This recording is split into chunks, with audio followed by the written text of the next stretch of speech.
उत्तराखंड में मौसम विभाग का 7 जिलों में बारिश का रेड अलर्ट। देहरादून, पौड़ी, बागेश्वर, चंपावत, नैनीताल, उधम सिंह नगर, हरिद्वार के लिए बारिश का रेड अलर्ट। सभी जिलों में 12वीं तक के स्कूलों में रहेगा अवकाश।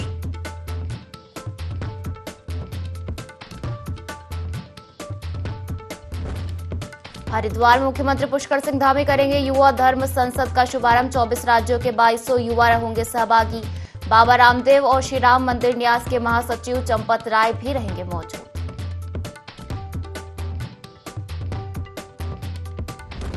और बारिश के बीच आज केदारनाथ में कांग्रेस की यात्रा। कांग्रेसी केदारनाथ में करेंगे जलाभिषेक। आगामी कार्यक्रम को लेकर मीटिंग और प्रेस कॉन्फ्रेंस करेंगे करण माहरा।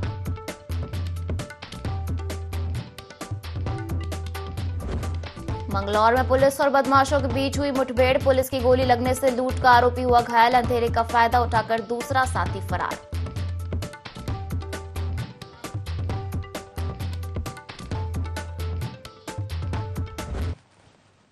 नमस्कार, बहुत स्वागत है आपका। देवभूमि लाइव देख रहे हैं आप और मैं हूं आपके साथ पायल। बुलेटिन की शुरुआत करेंगे देहरादून से आ रही बड़ी खबर के साथ, जहां हरिद्वार में सीएम धामी युवा धर्म संसद का शुभारंभ करेंगे।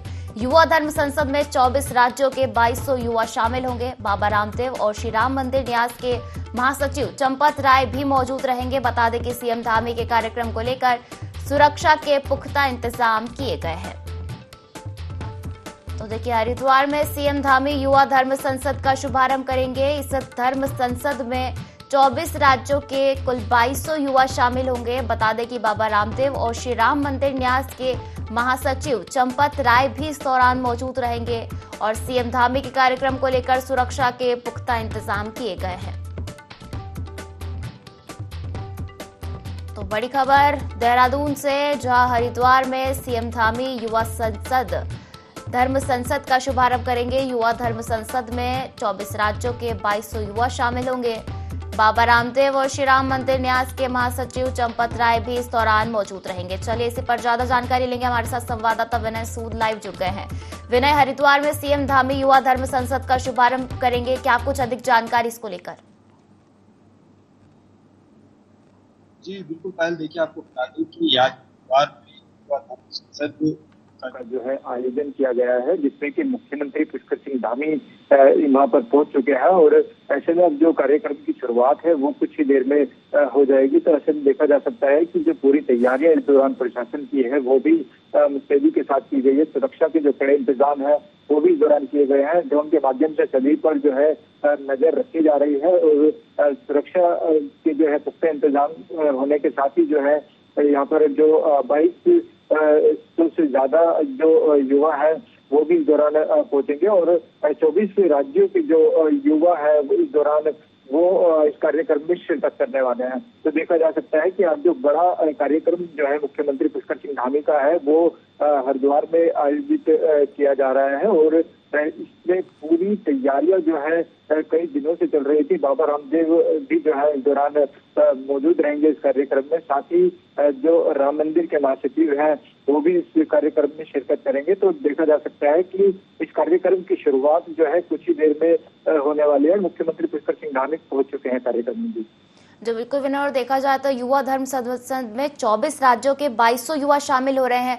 तो क्या कुछ तैयारियां वहां पर की गई है और क्या कुछ सुरक्षा व्यवस्था के इंतजाम किए गए हैं? बिल्कुल पायल, देखिए जैसे कि मैंने आज आपको बताया कि 24 राज्यों के 2200 युवा इस कार्यक्रम में पहुंच चुके हैं और मुख्यमंत्री पुष्कर सिंह धामी जिस तरह से यहाँ पर पहुंचे हैं इस कार्यक्रम में, तो युवाओं ने उनका काफी अच्छा जो स्वागत है वो भी इस दौरान किया है। बड़ी संख्या में जो युवा है वो इस कार्यक्रम में पहुंच चुके हैं। तो देखा जा सकता है कि युवा मुख्यमंत्री जिस तरीके से अपने काम से उत्तराखंड में जाने जाते हैं, अपने कार्य से उत्तराखंड में जाने जाते हैं, तो उनको लेकर के जो युवा है वो बड़ी संख्या में इस कार्यक्रम में शिरकत कर रहे हैं। साथ ही साथ मुख्यमंत्री पुष्कर सिंह धामी को सुनने के लिए जिस तरीके से जो युवा है वो इस कार्यक्रम में पहुंच रहे हैं, तो काफी महत्वपूर्ण जो है इसको इस दौरान माना जा रहा है, क्योंकि जिस तरह से कार्यक्रम का आयोजन किया गया है, युवा धर्म संसद का जो कार्यक्रम यहाँ पर आयोजित किया गया है, तो ऐसे में देखा जा सकता है कि जो बाबा रामदेव है, रामदेव बाबा के साथ ही जो है यहाँ पर श्री राम मंदिर के महासचिव भी जो है इस दौरान पहुंचे हैं और काफी बड़ी संख्या में जो है इस दौरान जो युवा है इस में कार्यक्रम में मौजूद हैं। सुरक्षा की दृष्टि से अगर बात की जाए तो सुरक्षा की दृष्टि से भी काफी मुस्तैद जो है यहाँ पर पुलिस को किया गया है, और रूट भी अगर बात की जाए तो जो रूट है, ट्रैफिक जो रूट है, इसको भी डाइवर्ट इस दौरान किया गया है जी। जो बिल्कुल विनय, तो सुरक्षा के पूरे इंतजाम किए गए हैं और हरिद्वार सीएम धाम में पहुंच चुके हैं। आज युवा धर्म संसद का शुभारंभ करेंगे। फिलहाल शुक्रिया हमसे जुड़ने के लिए और जानकारी साझा करने के लिए। और आगे बढ़ेंगे, देहरादून से बड़ी खबर है, जहां अस्पताल में डेंगू के 3 मरीज भर्ती हुए हैं। जिले भर में 7 मरीज पॉजिटिव मिले हैं। अब तक 20,650 घरों का सर्वे किया गया है। बता दें कि 502 जगहों में डेंगू का लार्वा मिला है। नगर निगम की ओर से डेंगू नाशक दवाओं का छिड़काव भी किया जा रहा है। तो ये बड़ी खबर देहरादून से, जहां मौसम के बदलने की वजह से डेंगू का खतरा देखा जा रहा है उत्तराखंड में भी, और अस्पताल में डेंगू के 3 मरीज भर्ती हुए हैं। जिले भर में 7 मरीज पॉजिटिव मिले हैं। अब तक 20,650 घरों का सर्वे किया गया है। बता दें कि 502 जगहों में डेंगू का लार्वा मिला है। नगर निगम की ओर से डेंगू नाशक दवाओं का छिड़काव किया जा रहा है। तो ये बड़ी खबर देहरादून से, जहां अस्पताल में डेंगू के 3 मरीज भर्ती हुए हैं और जिले भर में 7 मरीज पॉजिटिव मिले हैं। अब तक 20,650 घरों का सर्वे किया गया और 502 जगहों में डेंगू का लार्वा मिला है। नगर निगम की ओर से डेंगू नाशक दवाओं का छिड़काव किया जा रहा है। चलिए इसी पर ज्यादा जानकारी लेंगे। हमारे साथ संवाददाता विनय सूद फोन लाइन पर जुड़ गए हैं। विनय, अस्पताल में डेंगू के 3 मरीज भर्ती हुए हैं और जिले भर में अब तक 7 मरीज पॉजिटिव मिले हैं। नगर निगम की ओर से क्या कुछ इंतजाम किए गए हैं डेंगू की रोकथाम के लिए?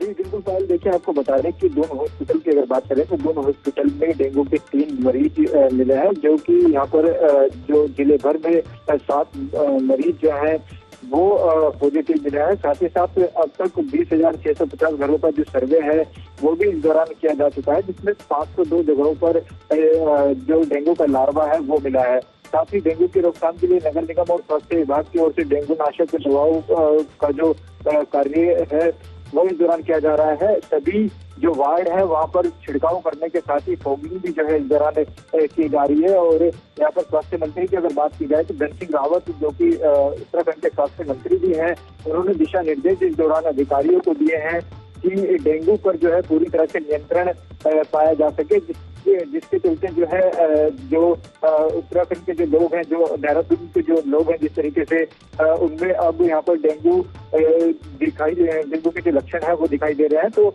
इस पर जो है रोक लग सके। तो देखा जा सकता है कि पूरी तैयारियों में जो है स्वास्थ्य विभाग भी यहाँ पर दिखाई दे रहा है और पूरी तरह से अलर्ट जो है वो भी स्वास्थ्य मंत्री द्वारा यहाँ पर डेंगू को लेकर के कर दिया गया है।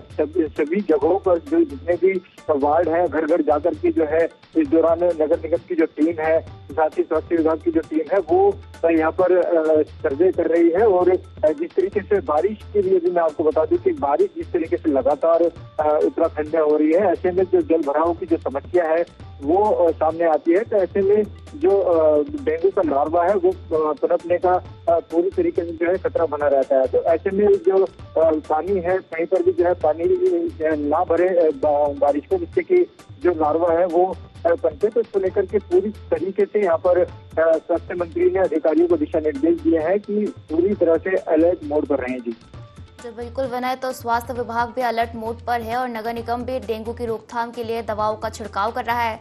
फिलहाल शुक्रिया हमसे जुड़ने के लिए और जानकारी साझा करने के लिए। चलिए आगे बढ़ेंगे और मौसम विभाग के पूर्वानुमान के बाद बागेश्वर जिले में भी झमाझम बारिश हुई। वहीं तेज बारिश के चलते गाजली गांव के आवासीय परिसर की छत टूट गई। प्रशासन को सूचना मिलने पर कलेक्टर आशीष भटगाई ने खुद मोर्चा संभाला। आपदा प्रभावित क्षेत्रों की अपडेट लेते हुए आपदा प्रभावितों को हर संभव मदद का आश्वासन दिया गया।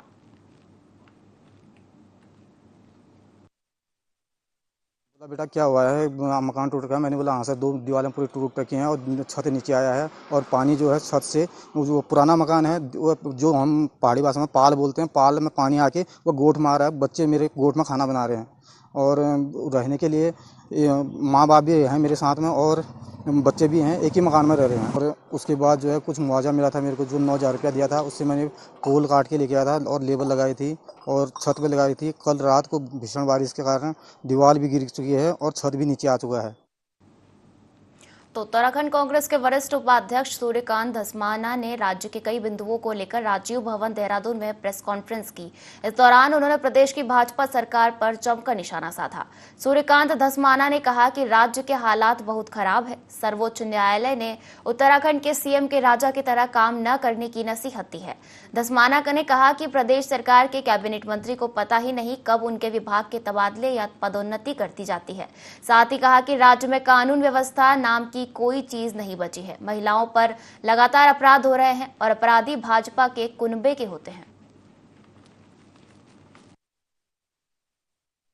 राज्य में इस समय सरकार नाम की कोई चीज नहीं है। मुख्यमंत्री जी से लेकर के राज्य के मंत्रिमंडल के सदस्य जिस प्रकार का आचरण उनका है, मुख्यमंत्री जी को हाई कोर्ट सुप्रीम कोर्ट फटकार लगा रहा है। राजा की तरह व्यवहार न करें, चुने हुए मुख्यमंत्री की तरह काम करें, ये सुप्रीम कोर्ट कह रहा है। राज्य के कैबिनेट मंत्री कह रहे हैं कि उनके विभाग में ट्रांसफर, पोस्टिंग, अटैचमेंट कैसे हो रहे हैं उनको पता ही नहीं है। चेतावनी पत्र जारी कर रहे हैं। राज्य की एक मंत्री FIR करा रही है पुलिस में कि मेरे पति का नाम पासपोर्ट में, आधार कार्ड में और अपने तमाम रिकॉर्ड में कोई महिला दर्ज करके और उनके घर से बहुत बड़ी चोरी करके चली गई। राज्य के अंदर स्वास्थ्य सेवाएं जर्जर, पूरा प्रदेश आपदा से ग्रस्त, महिलाओं के खिलाफ लगातार हिंसा के मामले जिसमें भाजपा के लोग शामिल हैं। ये स्थिति पूरे प्रदेश की है। सरकार नाम की चीज कोई प्रदेश के अंदर है नहीं। देहरादून के घंटाघर की तारें और पैनल चोरी होने के मामले में पुलिस की जांच में बड़ा खुलासा हुआ है। दरअसल पुलिस की जांच में पता चला है कि घंटाघर से कोई भी सामान चोरी नहीं हुआ है, जिसके बाद इस मामले में लाइन हाजिर किए गए चौकी इंचार्ज की भी चौकी में वापसी हो गई है। SSP अजय सिंह ने बताया कि मौके पर कई चोरी की वारदातें नहीं हुई, बल्कि पावर सप्लाई से जुड़े तार काटे गए हैं, जिसके बाद उन्होंने नगर आयुक्त संग घंटाघर का निरीक्षण किया। इस दौरान सामने आया कि मौके पर पावर और अन्य सप्लाई से जुड़ी वायर काटी गई है। यह वायर भी मौके पर सुरक्षित थी। वहीं इस मामले में CO सिटी ने दारोगा हर्ष अरोड़ा को क्लीन चिट देते हुए जांच रिपोर्ट SSP अजय सिंह को सौंप दी।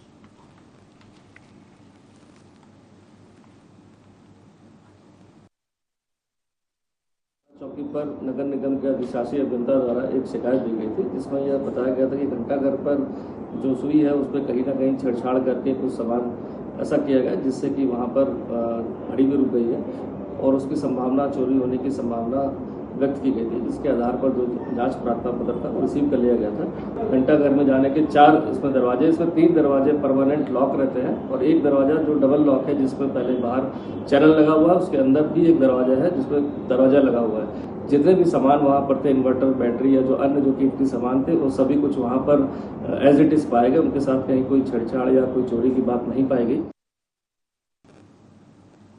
कुछ समय पहले केदारनाथ क्षेत्र में आई भीषण आपदा से प्रभावित दुकानदारों, घोड़े खच्चर और टेंट संचालकों के साथ अन्य आपदा प्रभावित लोगों के लिए मुख्यमंत्री पुष्कर सिंह धामी की तरफ 9 करोड़ 8 लाख की धनराशि स्वीकृत की गई है, जिसके लिए सीमांत क्षेत्र अनुश्रवण राज्य मंत्री चंडी प्रसाद भट्ट ने मुख्यमंत्री धामी का आभार जताया। इस बात पर चंडी प्रसाद भट्ट ने कहा कि मुख्यमंत्री जी ने दुकानदारों और अन्य आपदा प्रभावित लोगों के लिए 9 करोड़ 8 लाख रुपए का पैकेज घोषित किया, जिसका मैं धन्यवाद करता हूं। साथ ही उन्होंने कहा कि अब यह जिला प्रशासन द्वारा आकलन कर आपदा प्रभावित को वितरित किया जाएगा।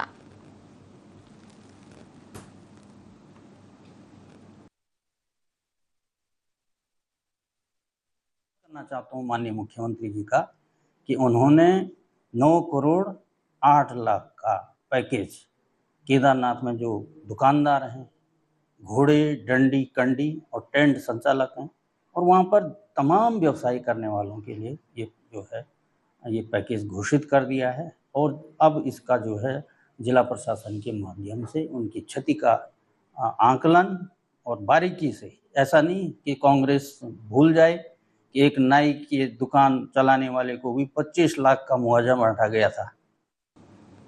देर रात से लगातार हो रही बारिश के चलते टनकपुर पिथौरागढ़ नेशनल हाईवे में संतोला में पहाड़ी से भारी मलबा गिर गया, जिसके चलते नेशनल हाईवे को बंद करना पड़ा। हाईवे बंद होने से वाहन फंस गए। क्षेत्र के सामाजिक कार्यकर्ता हरिश्चंद्र तिवारी ने बताया कि सुबह संतोला में मलबा आने से हाईवे बंद हो गया है। उन्होंने बताया क्षेत्र में भारी बारिश हो रही है। मौसम विभाग के द्वारा दिए गए भारी बारिश के अलर्ट के चलते प्रशासन अलर्ट मोड में है।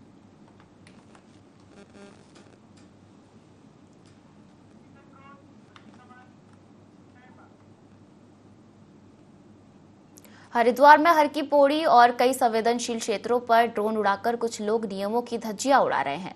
बिना परमिशन ड्रोन से वीडियो बनाकर सोशल मीडिया पेज चलाने वाले लोग अपनी फॉलोइंग बढ़ाकर खूब चांदी काट रहे हैं, जबकि इससे संवेदनशील क्षेत्रों की सुरक्षा को खतरा हो सकता है।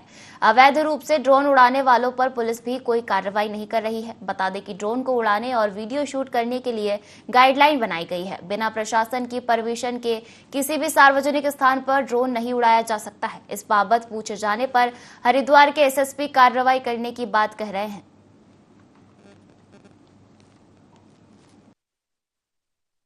बिना परमिशन के ड्रोन इस तरीके से उड़ाया जा रहा है, तो मेरा मानना है आप तत्काल पुलिस को इस संबंध में अवगत कराएं, क्योंकि अगर प्रशासन की या पुलिस की अनुमति के बिना किसी भी प्रतिबंधित क्षेत्र में ड्रोन उड़ाना प्रतिबंधित है, और अगर कोई इसको उल्लंघन करता है तो उसके खिलाफ भी कार्रवाई की। जो हमारे महत्वपूर्ण जो इंस्टॉलेशंस हैं, जहाँ पर सिक्योरिटी को लेकर लगातार हम लोग कंसर्न रहते हैं, वहाँ पर किसी भी प्रकार की ऐसी एक्टिविटी बिना अनुमति के नहीं की जानी चाहिए, और अगर किया जा रहा है और हमारे संज्ञान में आएगा तो उसके खिलाफ कार्रवाई।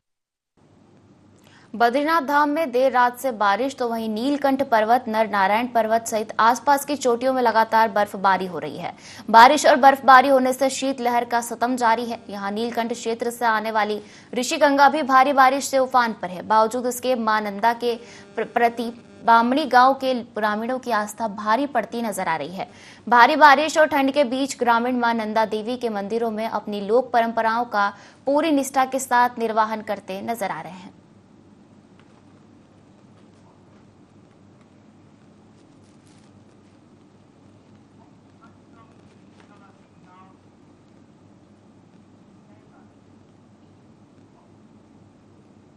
और मॉर्निंग वॉक पर गए एक पूर्व सैनिक पर हाथी ने हमला कर दिया। हाथी के हमले से घायल होने पर उन्हें हिमालय अस्पताल जॉली ग्रांट में भर्ती कराया गया है। वहीं हाथी द्वारा किसानों की फसलों को भी नुकसान पहुंचाया गया है। घटना की जानकारी मिलते ही लच्छीवाला वन रेंज के अधिकारी और कर्मचारी भी मौके पर पहुंच गए। गुस्साए ग्रामीणों ने वन चौकी का घेराव करते हुए नारेबाजी की। वन क्षेत्राधिकारी घनानंद उनियाल ने ग्रामीणों को आश्वासन दिया और बताया कि आजकल हाथियों का मूवमेंट चल रहा है, जिससे कि हाथी सड़क पर भी पहुंच रहे हैं। उन्होंने लोगों से सावधानी बरतने की अपील की है।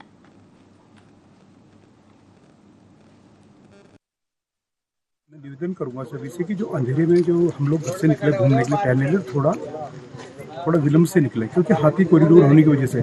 और ईश्वर से प्रार्थना करते हैं कि उनकी सकुशल और जान बची। मेरी 3 बार फोन पर बात हुई है, तीसरी बार उन्होंने फ़ोन उठाया और रेंज साहब से भी बात हुई। रेंज अधिकारी तुरंत मौके पर पहुंच गए और हॉस्पिटल में अपनी जिम्मेदारी से जिनके साथ घटना घटी उनसे मिलने के बाद वो हमारे साथ यहाँ पर भी आ गए हैं। वन अधिकारी सभी यहाँ पहुँच गए हैं। भाई पूर्व फौजी अशोक कुमार वर्मा जी को आज हाथी द्वारा हमले में घायल किया गया है। हमारे उत्तरपास के खिलाफ की कामना करते हैं, और साथ ही साथ जैसे हाथी का आतंक है, गुलदार का आतंक है, हमारे क्षेत्र में बढ़ता जा रहा है। कई घटना हो गई है इसमें, और ये वन विभाग है, जैसे यहाँ पर चौकी है, चौकी में ताला लगा, वहाँ कोई आदमी मौजूद नहीं है। हमारी 3-4 मांग है। ना ही यहाँ पर जैसे रात्रि में हाथियों द्वारा गन्ना धान को नुकसान पहुँच जाएगा। 2-2 साल से मुआवजा नहीं मिल रहा, लोग परेशान है, किसान परेशान है, अपनी जो लागत भी नहीं मिल पा रही किसानों को। तो वन विभाग के रंजन साहब आए, उन्होंने आश्वासन तो दिया। सूचना पे एक आदमी यहाँ पे हाथी की करवट में आया था, तो उसको तुरंत ही हॉस्पिटल ले गए थे। तो हॉस्पिटल में हमने जाके देखा वहाँ पे, तो आदमी मतलब ठीक है, सकुशल है। थोड़ा हल्की फुल्की पैर में चोट बता रहा है वो, लेकिन मेरी बात हुई है उससे, आदमी ठीक है। तो ऊपर वाले की कृपा से चलो हाथी की चपेट में आने से जान बच गई। शुक्रगुजार है हम ऊपर वाले के।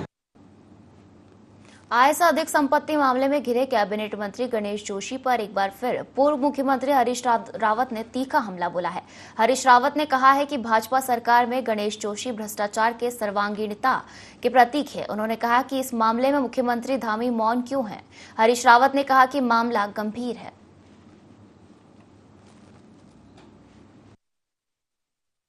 जोशी जी कह रहे हैं कि मैं अकेले थोड़ी हूँ, और भी तो मेरे जैसे ही हैं सब। आप पता नहीं कितना, ये सवाल मैंने आपको दे दिया, आप पूछिए।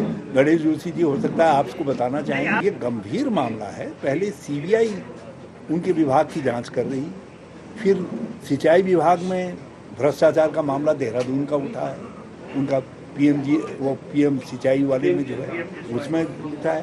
सैन्य धाम के नाम पर खुली लूट यहाँ के समाचार चैनलों ने, दूसरों ने पूरी खुल करके दिखाई है कि हमारा अपराधी कौन, गणेश जोशी, गणेश जोशी धामी क्यों है इस पर मौन। भ्रष्टाचार में जो सर्वांगीणता है उसके प्रतीक है। और लोहाघाट के ग्राम पाटन पाटनी में 4 दिवसीय मां झूमाधुरी नंदाष्टमी महोत्सव का देवी रथ निकलने के साथ समापन हो गया। ग्राम पाटन पाटनी के बाल देवती मंदिर एवं रायकोट महर कुंवर के भगवती मंदिर से ढोल नगाड़ों के साथ देवी रथ निकले, जो मां झूमाधुरी मंदिर में पहुंची, जहां देव डांगरों ने सभी भक्तों को आशीर्वाद दिया। पाटन पाटनी के डोले में मां भगवती के रूप में उमेश चंद्र पाटनी एवं धन सिंह पाटनी विराजमान थे। भगवती का आशीर्वाद है और यहाँ पर पूर्व से ही ये 2 रथ है, एक पाटन पाटनी से और एक रायकोट महर और रायकोट कुंवर से भगवती का इस खड़ी चढ़ाई पर जाता है। सबके सहयोग से पूरे गांव के रायकोट महर और रायकोट कुंवर दोनों इस रथ को ले जाते हैं और उसी तरह पाटन पाटनी का भी जाता है। और इससे एक दिन पूर्व माँ भगवती का सबसे मुख्य आकर्षण, जो कि लोगों की बहुत दूर दूर से आस्था रहती है, श्रद्धा रहती है माँ के प्रति, जो निसंतान महिलाएं होती हैं, तो उनको पुत्र प्राप्ति के लिए वो रात भर उपवास रख के ये उपवास रखती हैं और जिससे प्रसन्न होती है माँ, उनको पुत्र की प्राप्ति। हजारों की संख्या पर ये भीड़ है और निश्चित ही माँ भगवती झूमाधुरी के प्रति लोगों की आस्था है और माँ भगवती सभी का कल्याण करे। इधर काशीपुर के देवीपुर में देवी जागरण के दौरान दीवार गिरने से 2 साल के मासूम सहित दर्जन भर महिलाएं घायल हो गई। सभी को राजकीय चिकित्सालय में भर्ती कराया गया है, जिसमें 4 महिलाओं की हालत गंभीर होने पर उन्हें रेफर कर दिया गया। खड़गपुर देवीपुरा में अशोक कुमार तोमर ने यहां देवी जागरण का आयोजन किया था। इस दौरान टेंट की रस्सी को छत की दीवार से बांध दिया गया। सुबह जब आरती की तैयारी चल रही थी, तभी तेज बारिश और हवा से टेंट हिलने लगा, जिससे जीर्ण शीर्ण हालत में छत की दीवार नीचे आ गिरी। रानी का जागरण चल रहा था खड़गपुर देवीपुरा में, ठीक है, जारत शुगर फैक्ट्री के पास में, जारत के सामने, ठीक है। बरसात हो रही थी, जागरण तो समाप्ति होने वाला था, आरती होनी थी। अचानक आंधी आई और ऊपर से जंगला गिर गया छत पर, और उसमें कम से कम 15 लोग घायल हैं, सीरियस हैं 3 से 4 लोग। और ज्वालापुर कोतवाली क्षेत्र में ज्वेलर्स की दुकान में दिन दहाड़े हुई लूट के बाद जिले भर में पुलिस ने सघन चेकिंग अभियान तेज कर दिया है। वरिष्ठ पुलिस अधीक्षक प्रमेंद्र डोभाल ने जिले के सभी थाना और चौकी प्रभारियों को विशेष दिशा निर्देश दिए हैं। पुलिस अब गली मोहल्लों में रहने वाले लोगों का सत्यापन अभियान चला रही है। इसके साथ ही सड़कों पर उतरकर संदिग्ध व्यक्तियों से पूछताछ और वाहनों की चेकिंग की जा रही है। इस संदर्भ में जानकारी देते हुए एएसपी जितेंद्र मेहरा ने बताया कि भीड़ भाड़ वाले क्षेत्रों में पुलिस की तैनाती बढ़ा दी गई है और रात्रि गश्त में भी इजाफा किया गया है। साथ ही जिले के सभी चेक पोस्टों पर विशेष अभियान चलाया जा रहा है।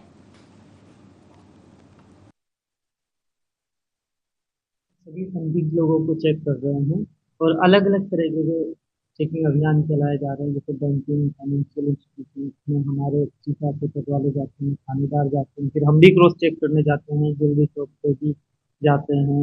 इसके अलावा रात्रि गश्त कर रहे हैं, मॉर्निंग गश्त कर रहे हैं, जो मॉर्निंग वॉक पे जाते हैं उनको भी जागरूक किया जाता है। तो पुलिस की प्रेजेंस को दिखाया जा रहा है और पहले भी होती थी, अभी थोड़ी और ज्यादा हो रही है, ताकि लोगों को विश्वास रहे। और सत्यापन अभियान भी चलाया जा रहा है, तो अलग ये काफी व्यापक लेवल पे चलाया जा रहा है, अलग अलग तरह के लोगों को सत्यापित किया जा रहा है। लक्सर पुलिस उच्चाधिकारियों के आदेश के बाद सत्यापन अभियान चला रही है, जिसमें 2 पहिया वाहनों का सत्यापन किया जा रहा है। ऐसे में वाहन जिनके नंबर प्लेट मॉडिफाइड है या पूरी तरह से बाइक मॉडिफाइड की गई है, उन बाइकों पर अब पुलिस अपना निशाना बना रही है। लक्सर पुलिस क्षेत्राधिकारी निहारिका सेमवाल ने बताया कि क्षेत्र में सुरक्षा को ध्यान में रखते हुए होटल, बैंक, स्कूल, बाजार, बस स्टैंड, ऐसी सभी जगह जहां बाइक चालक अत्यधिक संख्या में आते हैं, उन सभी जगह पर चेकिंग की जा रही है। चेकिंग अभियान में अभी तक 2 दर्जन से ज्यादा बाइक सीज की गई है। साथ ही कहा कि आगे भी चेकिंग अभियान जारी रहेगा।